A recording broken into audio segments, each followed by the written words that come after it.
Hello मेरे प्यारे बच्चों। देखिए, आप बिहार बोर्ड के लिए क्लास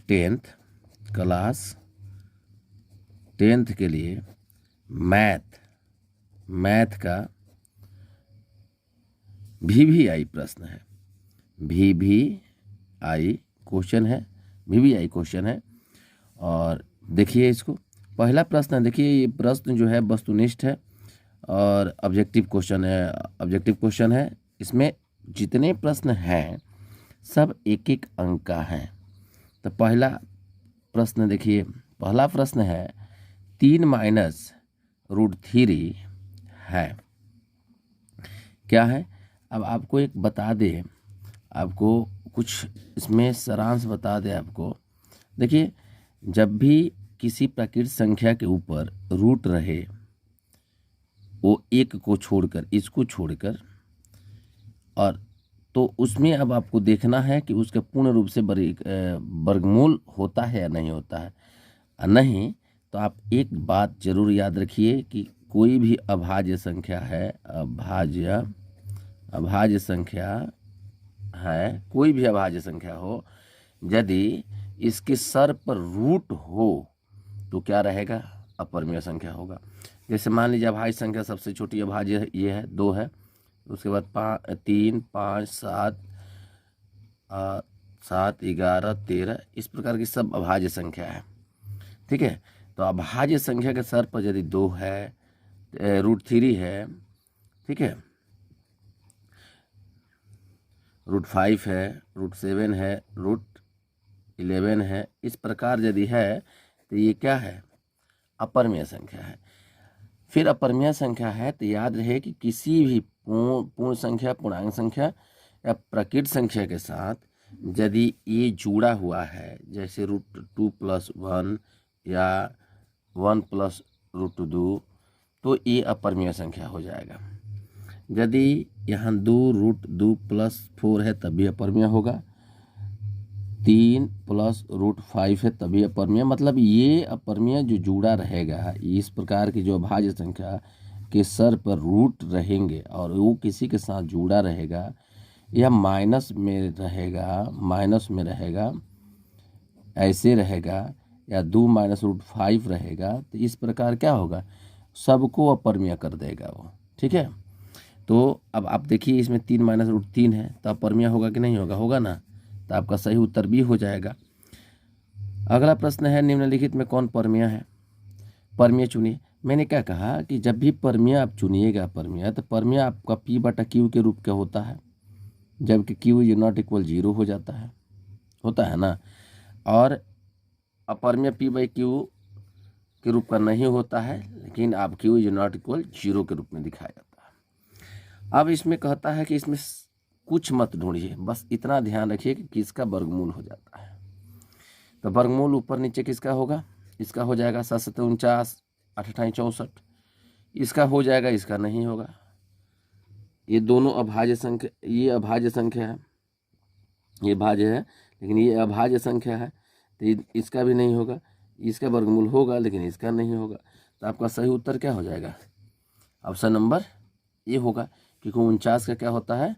7 होता है, और 64 का क्या होता है? 8 होता है। ठीक है, तो आपका सही उत्तर क्या हो जाएगा? Option A.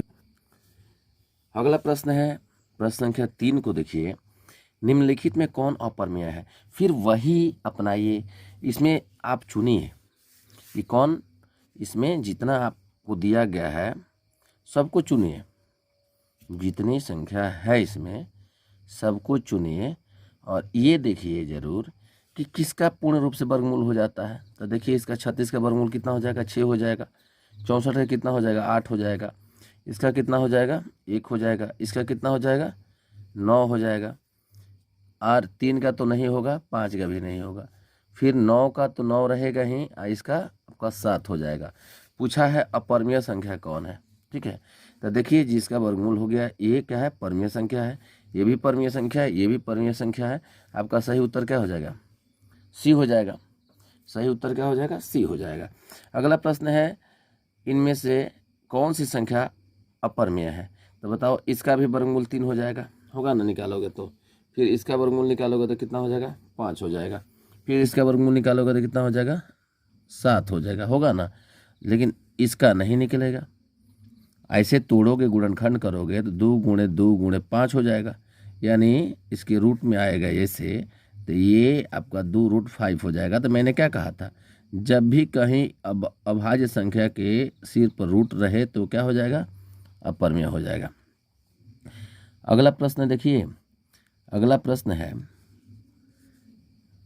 देख लीजिए यहाँ 2√5, फिर यही सेम ऐसे ही आया है ना, केवल 5 की जगह पर यहाँ 2 है। 2 क्या है, अभाज्य संख्या है। तो जब इस रूप में यदि आ गया, किसी के साथ ही रूट वाला रहेगा और वो संख्या वो रूट के अंदर अभाज्य संख्या रहेगा तो वो अपरमेय होगा। आप इस पर मारिए, ठीक, अपरमेय संख्या होगा। अब है निम्नलिखित में π/2 क्या है।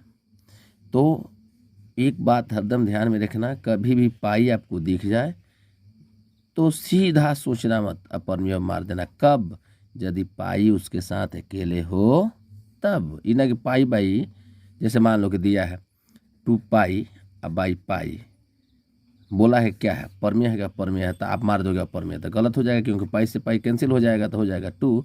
लेकिन इस रूप में दिया हो, एक ही पाई है, या केवल 2π हो, या 2+π हो, यानी पाई अकेले कहीं दिख रहा है, किसी संख्या का साथ है, गुणनफल में है, गुणा में है, भाग में है, अंश में है, हर में है, अकेले है, तब आपका क्या हो जाएगा, अपरमेय संख्या हो जाएगा। ठीक है। अगला प्रश्न है, निम्नलिखित में कौन अभाज्य संख्या है। देख लो, अभाज्य संख्या का गुणनखंड स्वयं और 1 होगा। अब इसमें देखो 8 है, 8 में जो भाग लगेगा 2 से भी लगेगा, 4 से भी लगेगा, 8 से भी, तो ये भाज्य संख्या हुआ। 9 में देखो, 9 में आपका 3 से भी लगेगा, 3 से लगेगा ना, 1 से भी लगेगा, इसमें भी 1 से लगेगा, और 3 से भी लगेगा, और 9 से भी लगेगा, और इसमें देखिए 1 और 11 के सिवा नहीं लगेगा। तो जिसमें 1 और स्वयं का गुणनफल हो वही आपका भाज्य संख्या हो जाएगा। इसमें देखिए 1 भी है, 3 भी है, 5 भी है, 15 भी है, तो आपका सही उत्तर क्या हो जाएगा, ऑप्शन नंबर क्या हो जाएगा, सी। ठीक है। अब देखिए अगला प्रश्न है कि 14 से 40 में 2 का अधिकतम संख्या है। देखिए यहाँ 14 से 40 में, यहाँ है ना, 14 से 40 में 2 का अधिकतम संख्या है, तो 2 का अधिकतम संख्या क्या हो जाएगा, 5 होगा। कैसे 5 होगा, तो आप क्या करिए कि 14 से 40 को फैक्टर करिए, 2 हो जाएगा, 2 7 14, 2 दूना 4, 2 3 6, 2 6 12, 2 एकम 2, 2 8 16, 2 9 18, 2 45, अब 2 से नहीं कटेगा, 3 से जाएगा, 3 5 15, और 3 5 15। ठीक है, इससे हमको कोई लेना देना नहीं है, बस 2 से लेना देना है। 1 2 3 4 5 को है, आपका सही उत्तर 5 हो जाएगा। ठीक है, सही उत्तर क्या हो जाएगा, तो 5 हो जाएगा। अगला प्रश्न है, निम्न में कौन परमेय संख्या है। निम्न में कौन परमेय संख्या है, तो परमेय संख्या कौन होगा जी, है तो रूट में जब भी अभाज्य संख्या रहेगा क्या होगा, अपरमेय होगा। आप देखो यहाँ से ही कट जाएगा, तो ये आपका सही होगा, परमेय होगा। ये भी अपरमेय है, ये भी परमेय है। ठीक है, क्योंकि इसका गुणनफल अब करिएगा तो 2 गुणे 3 आएगा, और इसके रूट में जाएगा तो ये दोनों अभाज्य संख्या है। ठीक है, इसलिए अपरमेय है। ये जिसके साथ अभाज्य संख्या जुड़ गया है रूट के साथ, वो भी अपरमेय है। इसमें भी अभाज्य संख्या पर रूट था, लेकिन ऊपर नीचे अंश और हर में था, कट गया तो 2 बच गया। तो 2 क्या है, एक प्राकृत संख्या है, और प्राकृत संख्या क्या होती है, परमेय संख्या होती है। अगला प्रश्न है, निम्नलिखित में कौन परमेय संख्या है। फिर इसमें भी वही है, तो देखो है क्या है, अभाज्य संख्या है, ये आपका अपरमेय हो जाएगा। ये भी दोनों अभाज्य संख्या अलग अलग है, ये भी अपरमेय हो जाएगा। हमको क्वेश्चन में क्या कहा है, परमेय संख्या कहा है, तो यहाँ भी अपरमेय होगा, दोनों अभाज्य संख्या है। अब रही बात ये, इसको तोड़ कर देखिए, रूट के अंदर 25 या 75 हो जाएगा, होगा ना। अब फिर ये हो जाएगा आपका 16 या 48, पूरा में आ जाएंगे तो 3, और यहाँ हो जाएगा 25। अब भाई 3 गुणे 16 कट जाएगा, यानी 25 का वर्गमूल 5, 16 का वर्गमूल 4, यानी ये सही हो जाएगा, परमेय हो जाएगा। अगला प्रश्न है, 2 क्रमिक सम संख्याओं का हैसियत बताइए। 2 क्रमिक यानी 2 और 4, 4 6, इस प्रकार की संख्या हो, दो क्रमित हो, तो इसका एचसीएफ क्या होगा? 2 होगा, क्योंकि 2 से ये भी कटेगा, ये भी कटेगा, 2 से ये भी कटेगा, ये भी कटेगा, है ना। तो आपका सम संख्या हो जाएगा, है ना। अब अगला प्रश्न है, निम्नलिखित में कौन परमेय संख्या है? फिर वही परमेय संख्या पूछा है, तो जिसके साथ है रूट चढ़ गया और ये भी अभाज्य संख्या है तो यह अपरमेय है, इसके साथ ये कट गया तो ये परमेय संख्या है, और ये इसके साथ जो जुड़ा हुआ है ये भी अपरमेय है, ठीक है, यह अपरमेय है, और ये भी अपरमेय होगा, क्योंकि 2 गुणे 2 गुणे 2 करेंगे तो यहाँ कितना हो जाएगा पता है? 2√2 इस रूप में आ जाएगा, तो ये क्या हो जाएगा? अपरमेय हो जाएगा। तो सही उत्तर आपका बी होगा। अगला प्रश्न है, देखिए 2 या 2 से अधिक अभाज्य संख्याओं का महत्व बताइए। 2 या 2 से अधिक अभाज्य संख्या, 2 या 2 से अधिक अभाज्य संख्या, मान लीजिए कि 2, 3, 5 हो, 2 या 2 से अधिक हो गया, तो इसमें अभाज्य संख्या का महत्व क्या होगा? 1 होगा, क्योंकि अभाज्य संख्या में एक दूसरे से किसी में भाग लगता नहीं है, और उसमें कॉमन संख्या क्या होता है? 1 ही होता है, ठीक है। अब प्रश्न संख्या 14, दो परमेय संख्याओं के बीच अधिकतम कितनी परमेय संख्या हो सकती है? 2 परमेय संख्याओं के बीच अधिकतम कितनी परमेय संख्या हो सकती है? देखिए 2 परमेय संख्याओं के बीच, इस प्रकार के जब भी प्रश्न आए 2 परमेय संख्याओं के बीच कितनी परमेय संख्या हो सकती है, तो सीधा अनंत लगाओ। अनंत होती है, उसके जितना निकालोगे उतना निकलेगा, अनलिमिटेड निकल जाएगा परमेय संख्या। अगला प्रश्न है आपका, निम्नलिखित में कौन सा अपरमेय है? निम्नलिखित में कौन सा अपरमेय संख्या है? तो फिर वही प्रश्न है, इसका वर्गमूल करोगे 8 हो जाएगा, इसका करोगे 6 हो जाएगा, इसका करोगे 9 हो जाएगा, इसका करोगे 7 हो जाएगा, इसका करोगे 3 हो जाएगा। तो देखो ये भी परमेय है, ये भी परमेय है, ये भी परमेय है, जो बीच में है वो नहीं है, तो आपका अपरमेय यही होगा सही, ठीक है। अगला प्रश्न है, ये प्रश्न संख्या 16, वृत्ताकार पथ पर 3 धावक एक ही स्थान से दौड़ना प्रारंभ करते हैं, तो एक चक्कर लगाने में क्रमशः 2 घंटे, 4 घंटे, 6 घंटे समय लगते हैं। तीनों प्रस्थान बिंदु पर पुनः मिलने में कितना समय लगाएगा जी? तो इस प्रकार के प्रश्न जब भी आए तो आप क्या करिए, 2, 4 और 6 का क्या कर लीजिए? एलसीएम ले लीजिए। क्या कर लीजिएगा? एलसीएम ले लीजिए। तो 1 हो जाएगा, यहाँ 2 हो जाएगा, यहाँ 3 हो जाएगा। अब क्या बच गया जी? बच गया आपका 2, 2, 3, 4 3 12। आपका सही उत्तर क्या हो जाएगा? 12, ऑप्शन नंबर सी। अब आप प्रश्न देखिएगा 17 नंबर, प्रश्न संख्या 17, ठीक है। प्रश्न संख्या 17 है, कहता है एक वृत्ताकार पथ पर 3 धावक एक ही स्थान से दौड़ना शुरू करते हैं, तो एक चक्कर लगाने में क्रमशः 1 घंटा, देखिए यहाँ 1 घंटा, फिर यहाँ 3 घंटा, 5 घंटा लगते हैं, तो तीनों को प्रस्थान बिंदु पर फिर मिलने से कितना समय लगेगा? फिर वही काम करिए, 1, 3, 5 का एलसीएम ले लीजिए। 1, 3, 5 का तीनों क्या है? विषम संख्या है, तो 5, 3, 15। आपका सही उत्तर क्या हो जाएगा? 15 हो जाएगा, ठीक है। सही उत्तर क्या हो जाएगा? जितने प्रश्न हम दिए गए हैं, जो आपको दे रहे हैं, जितने प्रश्न दे रहे हैं सबका हल करके दे रहे हैं, समझा कर दे रहे हैं, इस सभी परीक्षा में पूछा गया प्रश्न है, और ये इस प्रकार का प्रश्न पूछा जाता है। आप जरूर देखिए, नहीं देखिएगा, नहीं पढ़िएगा तो पछताइएगा बाद में।